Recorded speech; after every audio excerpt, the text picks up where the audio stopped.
Hey guys, today's on schizophrenia and psychosis is persuasive. Schizophrenia and persuasive. But before we get to this, please allow my brief prelude. As you know, I conveniently recorded it for our mutual comfort, our mutual convenience, and our mutual luxury. Hey, listen, I'm no spring chicken. I know you're probably thinking right now, is he a spring chicken? It always happens with me. Spring chicken is all I ever hear. And I say, nay, nay, nay. And I've been around a few preludes in my many years. Telling you this prelude has got something particularly luxurious, like an ever luxurious mango. Hello there, my name is Robert Francis. The old mango. My Unconquering Schizophrenia YouTube channel. They put mango in everything. And the bird. That's right. This is book 4, the definitive schizophrenia recovery handbook. My jib right here for reasons the of handbook, confidentiality. Not an elbow book. I'm a licensed clinical social worker. I know. I could have did the elbow book. You think I should have did the elbow book? Diagnosed with schizophrenia for a score 5. Maybe next time around. That puts a little gray fleck in my I did the handbook. I don't know. Thank you for joining me on my channel. Now to topic. Other Topic. people, when we're psychotic, might say, how in the heck could you believe what you're telling me?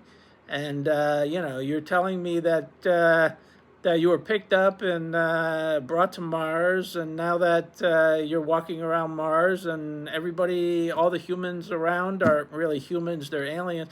Someone might say to you, how could you possibly believe that? Now, us with schizophrenia, the reason that we believe that stuff is because it's persuasive. It seems really real, and that's the whole thing with psychosis, is it seems so true. That's why we get psychotic, and we live with a psychosis, because it seems true. Whatever's going on in our mind, however delusional, however much we're hearing voices, whatever the case, we wouldn't believe it if it wasn't persuasive. It seems really, really true. So all these bizarre ideations that we get,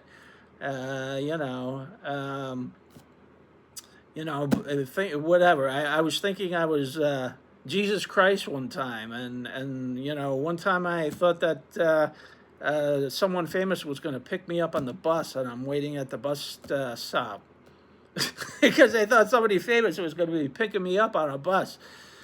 And on and on and on with my delusions. I've had a million, talking with the president in my mind and all this.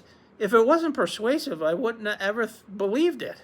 And that's the thing with psychosis that other people don't understand. They'll be like, well, why did you think you were speaking to the president of the United States? He's in Washington, D.C., and you're in Canada. How is that possible? Well, you make a good point, I say, but, it seems to be the case. But it's not, they say. Well, it seems to be the case. And that's the problem with psychosis, is it's very, very persuasive. Never lose touch of that. And that's why it's kind of hard to reverse course. But we can, we will, and we do. And but if it wasn't persuasive, it would carry no water. And that's very luxurious, like a mango. They put mango in everything, right? Right? It doesn't stand on its own very much, but they put it in everything else. Lemonade or whatever. Mango yogurt, mango, whatever. All right, guys, enjoy mango. We'll see you next time.